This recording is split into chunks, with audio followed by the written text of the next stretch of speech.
Welcome again. This is Kuldeep Prajapat और आज का जो सेशन है वो काफ़ी इंटरेस्टिंग होने वाला है क्योंकि मैं लेके आया हूँ आपके लिए कुछ ऐसे फ्रेजेस, कुछ ऐसे सेंटेंसेस जो कि आप अपने डेली रूटीन में यूज कर सकते हो। आज का जो ज़माना है वो है सोशल मीडिया का। सोशल मीडिया पे हम आए दिन पोस्ट डालते हैं, उसके ऊपर अपने कमेंट्स भी करते हैं या फिर अपने स्टेटस डालते हैं। कई बार क्या होता है कि भाई इंग्लिश अपने दिमाग में कुछ चलती है, ट्रांसलेशन अपने उसका कुछ कर देते हैं, लिखना चाहते कुछ है, लिख कुछ और दे देते हैं। जैसे इन भाई साहब के साथ में हुआ, इन्होंने लिखा है कि going to eat my friends and family with dinner, अर्थ ही बदल दिया।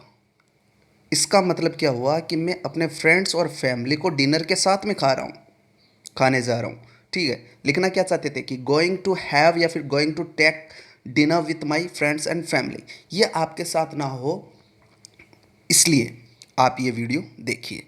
तो चलिए शुरू करते हैं। देखिए, काटना जो वर्ड होता है उसके लिए आप अलग अलग वर्ड यूज़ करते हो, खाली कट ही नहीं होता है। एक वर्ड हर जगह अप्लाई नहीं होगा।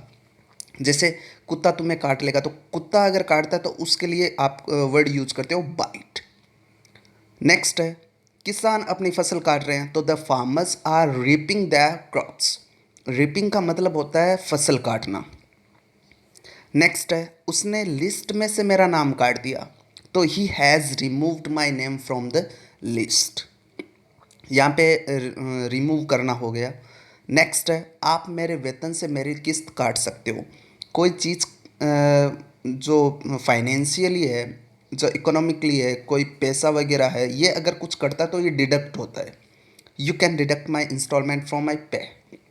फिर नेक्स्ट है, वह सज़ा काट रहा है तो he is under going imprisonment. Imprisonment का मतलब जेल हो गया। फिर नेक्स्ट है, आप मेरी बात क्यों काटते हो। बात काटना, इंटरप्ट करना, तो वाई डू यू इंटरप्ट मी। फिर नेक्स्ट है, आप अपना समय कैसे काटते हैं, तो how do you pass your time. कि आप अपना समय कैसे काटते हैं, समय काटना, पास द टाइम। फिर नेक्स्ट कुछ और इंटरेस्टिंग फ्रेजेज है जो कि आप डेली रूटीन में यूज कर सकते हो। जैसे मैं तुझे जूता फेंक के मारूंगा, तो इसका होगा कि I will throw my shoe at you. ये आई जो है इसकी फुल फॉर्म होगी आई विल। क्लियर। नेक्स्ट, मुझे छूने या फिर हाथ लगाने की तुम्हारी हिम्मत कैसी, तो how day you touch me. Day यहाँ पे मॉडल है, उसके बाद वर्ब की फर्स्ट फॉर्म टच है। How day you touch me. Next है, मजाक कर रहे हो मेरे साथ। क्या आप मेरे साथ में मजाक कर रहे हो या फिर आप मेरा मजाक बना रहे हो, तो इस प्रकार से जो भी है तो are you kidding me. Clear. Next, क्या तुम्हारा दिमाग खराब हो गया है, तो इसकी इंग्लिश होगी कि are you out of your mind या फिर have you lost your mind. Next, तुम मेरे साथ ऐसे कैसे कर सकते हो, तो how could you do this to me. इसका कुड की जगह आप कैन का भी यूज कर सकते हो कि how can you do this to me. Clear. Next, ज़्यादा भाव मत खाओ, तो डोंट एक्ट सो प्राइसी। काफ़ी अच्छा फ्रेज है, डोंट एक्ट सो प्राइसी। फिर है, तेरी औकात क्या है या फिर तुम्हारी औकात क्या है, तो what's your status. What is है यहाँ पे, तो व्हाट्स योर स्टेटस कि तुम्हारी औकात क्या है। नेक्स्ट, दोबारा अपनी शक्ल मत दिखाना, तो don't show me your face again. ये भी आप कह सकते हो। Never show me your face again, ये भी कह सकते हो, दोनों करेक्ट है। फिर है नेक्स्ट, कि मैं हमेशा तुम्हें याद करता हूँ, आई ऑलवेज रिमेंबर यू। और जो मिस का यूज़ करते हैं वो एक अलग सेंस में हो गया, ये पॉजिटिव वे में, और वैसे वो भी पॉजिटिव वे में, लेकिन वो उसमें आई मिस यू उसमें आपको थोड़ा सा दुख होता है कि भाई कोई आपसे नहीं मिल रहा है उस हिसाब से। और ये रिमेंबर जनरल सेंस में हो गया कि भाई तुम्हें तो मैं हमेशा ही याद करता रहता हूँ, बातों में आते रहते हो तुम तो। फिर है, मैं तुम्हारे बारे में सब जानता हूँ, I know everything about you. Next, तुम्हारी नाक बह रही है, योर नोज इज रनिंग। मेरे सर में दर्द है, आई हैव ए हेडेक।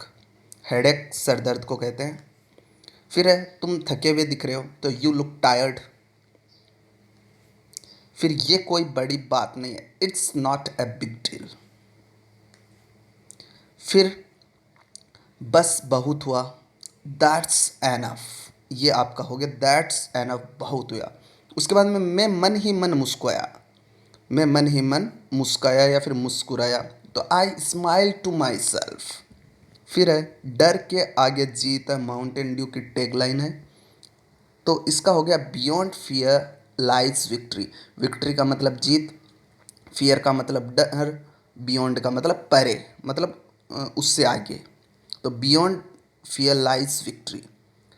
पिछली क्लास कैसे रही, how was your previous session, या फिर मैं पूछ सकता हूँ कि how was my previous session, last session.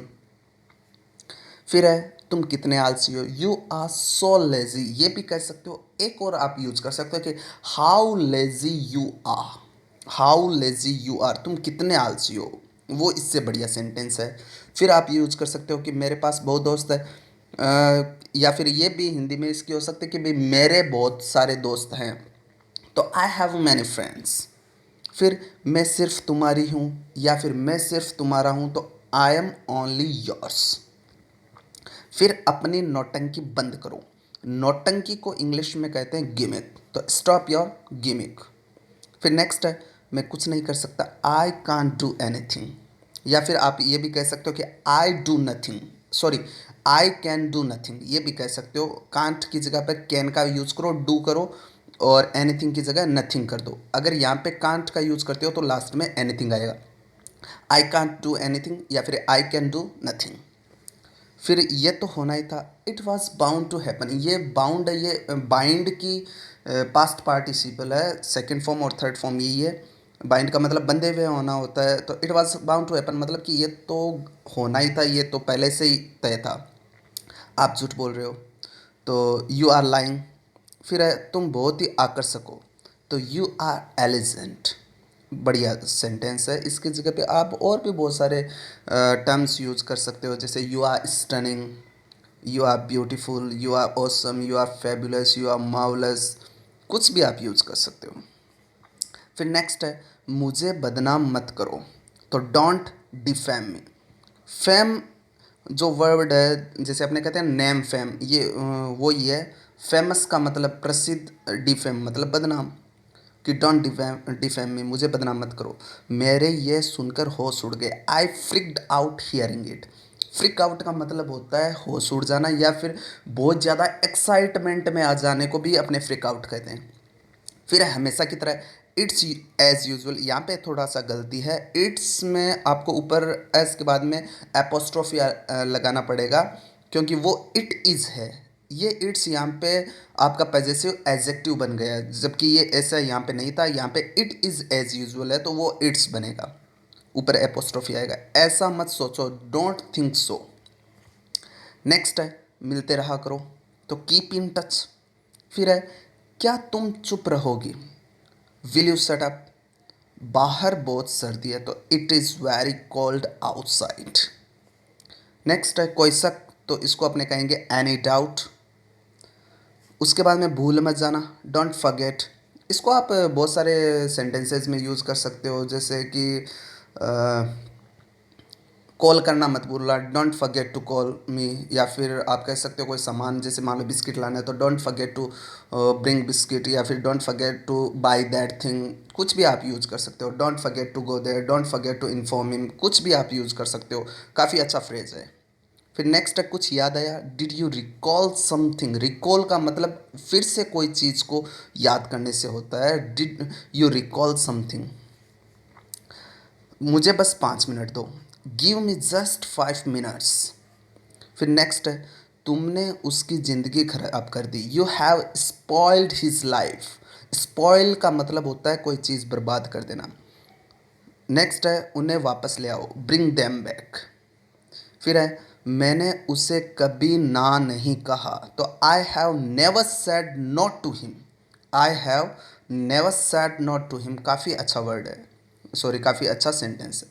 फिर ज़रा मैं तैयार हो लूँ, लेट मी गेट रेडी, मतलब मुझे तैयार होने दो, ये भी आप कह सकते हो, तो लेट मी गेट रेडी। फिर है तुमने मेरी लाज रख ली, तो इसका होगा यू सेव्ड माई प्रेस्टीज। फिर है मेरी तुमसे बहुत सारी उम्मीदें हैं, मतलब मुझे बहुत उम्मीदें हैं तुमसे, तो I have lots of hope with you. फिर है मुझे नहीं लगता, आई डोंट थिंक। फिर आज तुम्हारा मूड खराब क्यों है, तो why is your mood off today. फिर है मैं सब कुछ संभाल लूंगी, तो आई विल हैंडल एवरीथिंग। बड़ों को इज्जत देना सीखो, learn to give respect to elders. फिर है मेहनत के बिना कुछ नहीं मिलता, तो नो पेन नो गेन। फिर तुम मुझे जीने नहीं दोगे, तो you won't let me live. अब देखो, वॉन्ट है ये, इसकी फुल फॉर्म होती है विल नॉट, तो you will not let me live ये भी कह सकते हो, you won't let me live ये भी कह सकते हो। हिम्मत है तो सामने आओ, come forth if you dare. तो guys, that's all for today. ये आज का अपना सेशन था। I hope you enjoyed it. Next session में आपको मैं और भी इस प्रकार की कुछ फ्रेजेस दूंगा। Till then take care.